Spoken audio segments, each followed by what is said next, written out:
नमस्कार। आज हम बात करते हैं अष्टावक्र गीता के एक श्लोक की, जो कि 15वें अध्याय से लिया गया। उसमें कहा गया है कि भ्रांति मात्रम इदम विश्वम न किंचित इति निश्चयी निर्वासन स्फूर्ति मात्रो न किंचित इव शाम्यति।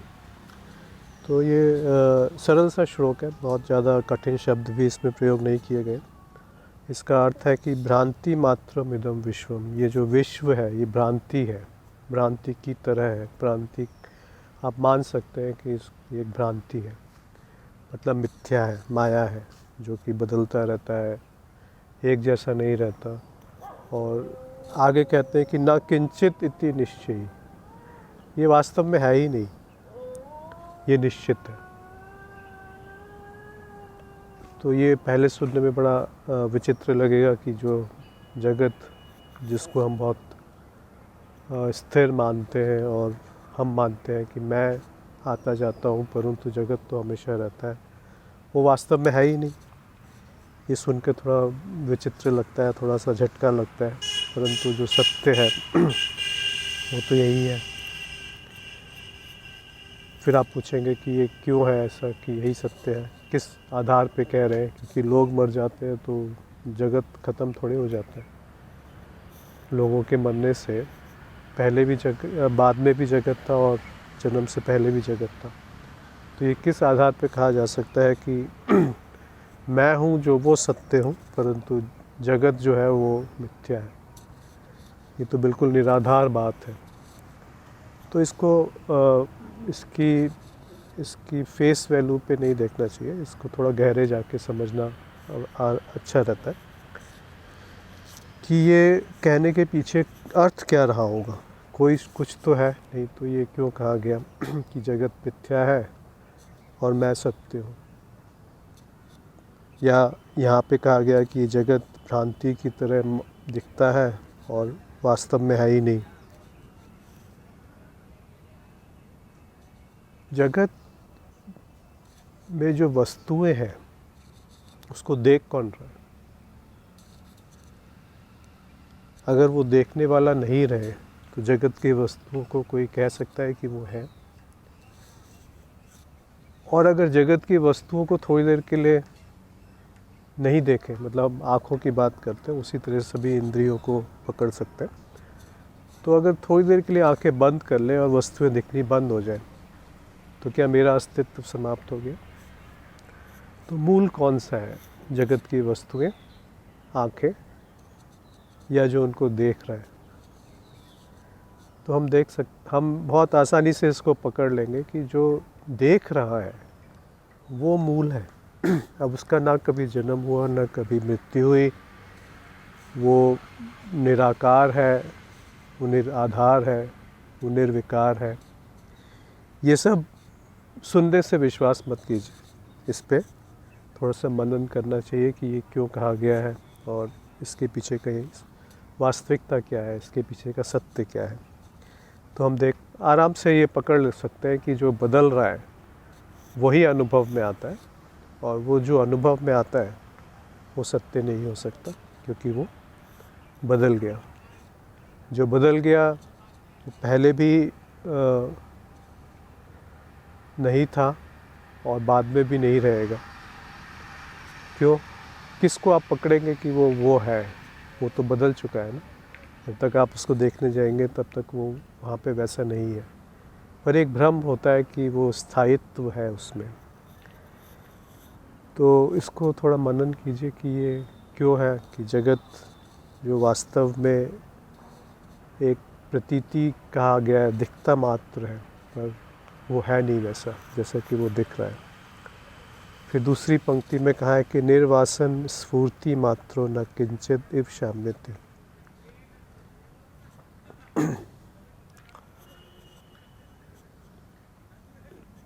जब हम वासना नहीं रहती, यानी कि इच्छाएं जब समाप्त हो जाती हैं या इच्छाओं का सही स्वरूप जब दिखने लग जाता है, तो अंदर से जो स्फुरन आता है, जो मैं हूँ, वो रह जाता है केवल।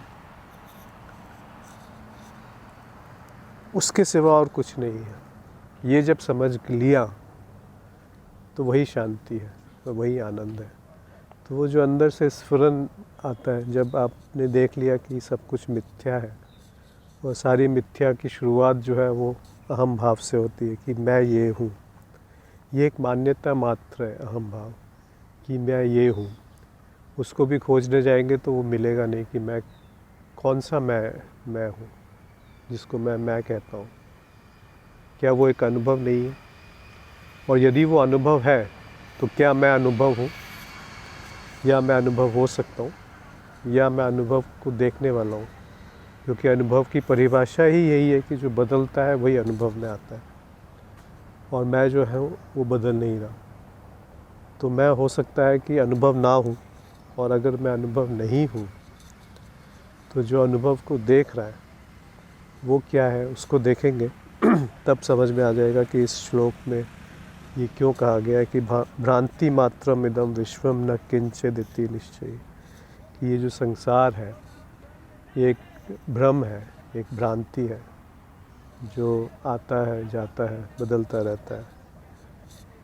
ऐसा लगता है कि ये स्थायी है और मैं बदल रहा हूँ, परंतु वास्तविकता इसकी ठीक विपरीत है।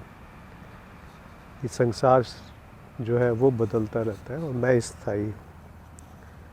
फिर जब ये सत्य पकड़ में नहीं आता तब इच्छाएं उत्पन्न होती हैं कि पहले मैंने अपने आप को कुछ मान लिया, फिर मेरे को अपने आप को कुछ मानने से दूसरे भी मेरे लिए सत्य हो जाएंगे। फिर उसमें अभाव आ जाता है कि ये नहीं है मेरे पास, ये मुझे हासिल करना है। फिर उसके पीछे पूरा जीवन निकलता रहता है। तो जब मैंने अपना स्वरूप को देख लिया, या ये देख लिया कि जो भी बदल रहा है वो मैं नहीं हूँ, वो एक भ्रम मात्र है, तो उसको जब एक विष की तरह अपने जब देख लेते हैं तो उसको त्याग देते हैं। त्यागने का अर्थ ये नहीं है कि छोड़ के चले जाएंगे कहीं। त्यागने का अर्थ है कि आप उससे आसक्ति नहीं रखते, अनासक्त हो जाते हैं। और उस अनासक्ति के भाव में इच्छाएं जो है वो दिखने लगती हैं अपने सच्चे स्वरूप में, कि कहाँ से इच्छाएं उत्पन्न हो रही हैं, उनकी पूर्ति कहाँ होती है, और कैसे उनसे पार जाया जा सकता है। या फिर ये आप समझ सकते हैं कि कोई भी इच्छा मेरी नहीं है, और इच्छाओं के रहते हुए भी आप अनासक्त भाव में रह सकते हैं। तो उससे जो स्फुरन होता है, उससे जो स्फूर्ति, एक तरीके का आनंद अंदर से उभरता है उस शांति से, कि ये जो कुछ भी अनुभव में है वो मैं नहीं हूँ। उस शांति से, इस भाव से जो आनंद उभरता है वो मैं हूँ। उसको शब्दों में बयान करना भी व्यर्थ है, उसको किसी से सुनकर विश्वास करना भी व्यर्थ है। उसको केवल देखना चाहिए, उसको केवल विश्वास नहीं करना है इन सब बातों पे, उसको उसके साथ रहना है, इस सत्य के साथ। अगर कुछ और सत्य है और ये जो कहा गया है ये सत्य नहीं है, तो इसको छोड़ देना है और उसी को पकड़ लेना है जो सत्य लगता है। परंतु वहाँ पर फिर उसको और थोड़ा गहराई में जांचना है कि जिसको मैं सच मान रहा हूँ क्या वो सच है। सच का अर्थ होता है जो अलग अलग लोग अलग अलग सत्य की परिभाषा बना सकते हैं, पर सत्य का अर्थ है जो बदलता नहीं, चाहे वो देश हो, चाहे वो काल हो। किसी भी देश काल परिस्थिति में जो ना बदले वो सत्य है। ऐसा क्या मिलेगा जो नहीं बदलता किसी भी देश में, काल में, स्थिति में? जब आप उसको खोजने जाएंगे तो एक ही उत्तर मिलेगा कि वो तो मैं ही हूँ जो बदल नहीं रहा। क्योंकि अगर मैं बदल गया, जो भी अनुभव में आ रहा है उन बदलावों के साथ, तो वो बदलाव देख नहीं पाऊँगा मैं। इसीलिए मैं उन बदलावों का दृष्टा हूँ, साक्षी हूँ। तो इस तरीके से इस श्लोक पे विचार कीजिए। आशा है आपको ये मनन करेंगे तो अच्छी तरह से समझ में आएगा। धन्यवाद।